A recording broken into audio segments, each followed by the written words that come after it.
కానీ ఇప్పుడున్న మీ ఈ స్ట్రైట్ ఫార్వర్డ్నెస్ కానీ ఈ ఖచ్చితత్వం కానీ మీ ఫ్రమ్ ద బిగినింగ్ నుంచి ఉందా లేకపోతే మధ్యలో వచ్చిందా? లేదు, ఫస్ట్ నుంచి. అంటే అదే స్ట్రైట్ ఫార్వర్డ్నెస్ అని బికాస్ అగైన్ అదే నచ్చాయి. ఇప్పుడు చాలామంది డైరెక్టర్స్ వీడు ఇంటర్ఫియర్ అవుతున్నాడు, నన్ను కాదు జనరల్గా వీడు ఇంటర్ఫియర్ అవుతున్నాడు అంటాడు, కొంతమంది భలే ఇన్వాల్వ్ అవుతాడు అంటారు. నేను దానికి లెక్క ఏం చెప్పనా, డైరెక్టర్ నచ్చితే ఇంటర్ఫియరెన్స్ అండు, డైరెక్టర్ నచ్చితే ఇన్వాల్వ్మెంట్, నచ్చకపోతే ఇంటర్ఫియరెన్స్. అలాగే because somewhere you have some kind of regard for me, straight forwardness అని మీరు అనుకుంటున్నారు కదా. బట్ చాలామంది దీన్నే అందంగా అడుగుతారు, అంటే పిచ్చి ఇప్పుడే ఉందా, చిన్నప్పటి నుంచి ఉందా, పుట్టినప్పటి నుంచి ఉందా అని అడుగుతారు. నచ్చిన వాళ్ళు కనుక స్ట్రైట్ ఫార్వర్డ్నెస్ అని. ఇప్పుడు విషయం ఏంటంటే స్ట్రైట్ ఫార్వర్డ్నెస్సా, ఇంటెలిజెన్సా, ఆరోగ్యన్సా తెలియదు, నాకు నిజంగా తెలియదు. అది ఆరోగ్యన్స్ అయి ఉండొచ్చు. అంటే ఎప్పుడు కూడా కాన్ఫిడెన్స్ తోటి, ఒక మనిషికి కాన్ఫిడెన్స్ తోటి మా బిలీఫ్ తోటి మన బాడీ స్ట్రక్చర్ వస్తుంది. లేదు, నేను అంజలి వైపు రావట్లేదు, అమ్మాయి నవ్వుతానికి ప్రయత్నిస్తూ ఉంది. కాదు సార్, ఏసీ ఇలా ఉన్నా నాకు చెమటలు వచ్చేస్తున్నాయి, లిటరలీ చెమటలు వస్తున్నాయి. నిన్న సాయంత్రం వరకు నాకు చెమటలు వచ్చాయి. ఎలా కలవాలి, అంజలికి బొకే ఇవ్వాలా, అంజలికి కేక్ ఇవ్వాలా, కేకులు అవి ఇవ్వకూడదు, అది కాదు కదా. అమ్మాయి మాట్లాడిన పద్ధతిలో అయితే అసలు ఏమిటి అనుకున్నాను. టోటల్గా ఏసీ కూడా ఆఫ్ చేయకూడదని డిసైడ్ అయ్యా. So anyway, coming back to this. So మన కాన్ఫిడెన్స్ మీద ఆధారపడి ఉంటుంది మన వాగ్దాటి. So I was never ever insecure. నా లైఫ్లో ఎప్పుడు నేను ఇన్సెక్యూర్గా లేను. సో మేబీ అదే, అంటే మళ్ళీ it comes from your family, your brought up. మనం పుట్టి పెరిగిన పరిసర ప్రాంతాలు, వాతావరణం మీద ఆధారపడి ఉంటుంది. సో నేను ఎప్పుడు ఇంత. కానీ అమ్మవాళ్ళు మీరు పుట్టని క్రితం నుంచి వెల్ ఆఫ్ కాబట్టి మీరు ఫిల్మ్ ఇండస్ట్రీ వైపు వచ్చిన ఎడ్యుకేషన్ బేస్డ్గా మీరు జాబ్ చేయకపోయినా మీకు నడిచిపోయింది. ఒకవేళ ఇన్ కేస్ వెల్ ఆఫ్ కాకపోయిండుంటే మీరు ఫిల్మ్ ఇండస్ట్రీలో కంటిన్యూ అయ్యి ఉండేవాళ్ళ సార్? అంటే ఇంకొక విషయం చెప్తాను నేను నా ఉద్దేశం, మా అమ్మ అంత చదువుకుని, మా అక్క అంత చదువుకుని, విచిత్రంగా పనిపాటు లేదా, మా అక్క మొగుడు వాడు కూడా తెగ చదివేసి, అమ్మ ఎప్పటికీ పనిపాటు లేవు అంటే, వాడు నాకు చిన్నప్పటి నుంచి ఫ్రెండ్ కనుక చదివేస్తూ ఉంటాడు. నా ఉద్దేశం ప్రపంచం అంతా 8th క్లాస్తో ఆపేయాలి చదువు అని నా ఉద్దేశం.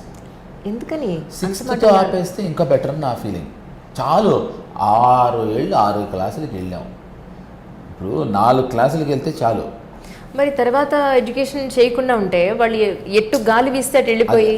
ఇప్పుడు నేను నా విషయంలో నేను అనుకుంది, ఓకే రైట్, చెప్పండి. 4 సంవత్సరాలు అప్పటికి నాకు ప్రాబ్లం ఏంటంటే, ఇప్పుడు నా ఉద్దేశాలతో నడిచే వయసు కాదు, వినరు.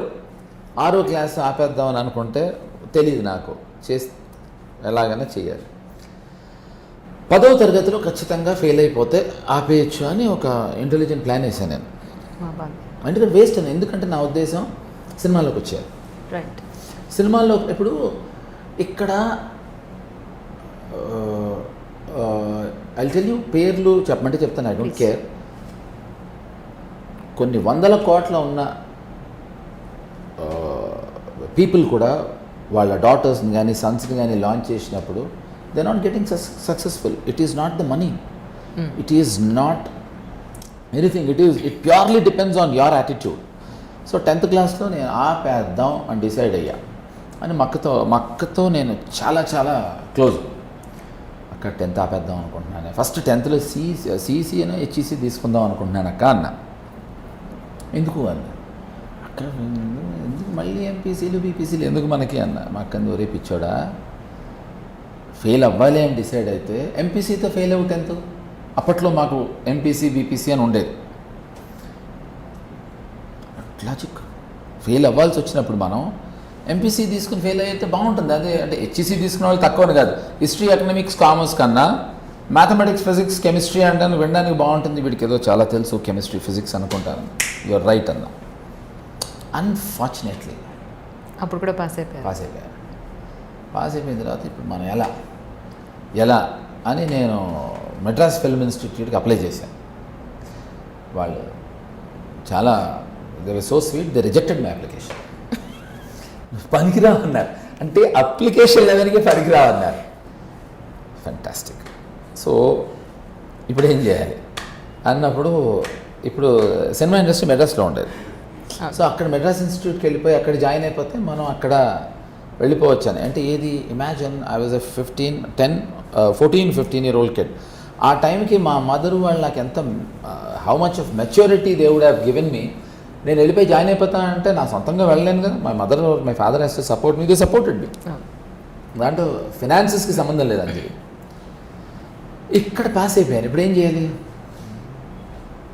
ఇంటర్మీడియట్లో మళ్ళీ, సారీ ఇందాక నేను తప్పు చెప్పాను, 10th రెండే ఉండేవి, ఎంపీసీ అండ్ బైపీసీ.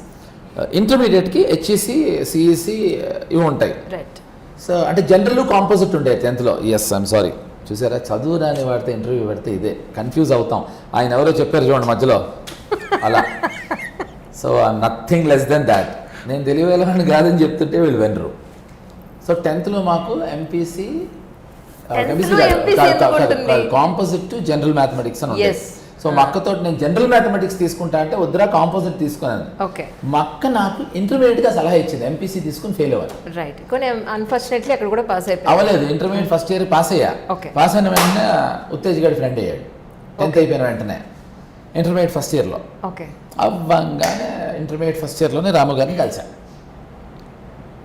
సాధారణంగా మీ అమ్మాయిలు చెప్తూ ఉంటారు కదా, 14-15 when I met అని.